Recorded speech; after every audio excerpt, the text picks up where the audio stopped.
a freaking property? Hippity hoppity, get off my freaking property.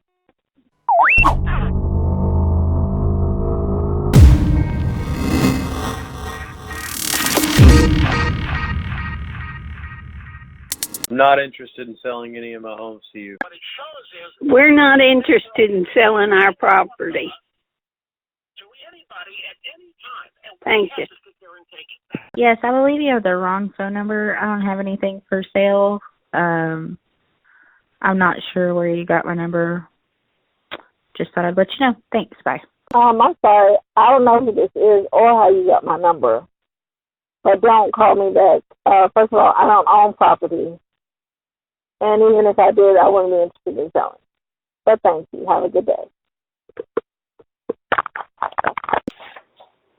Yes, you called this number to see if I wanted to sell my property. Not sure what property you're talking about, but return the call. Thank you. Hey, you're right. I'm going through some shit and want to sell my house, so call me back.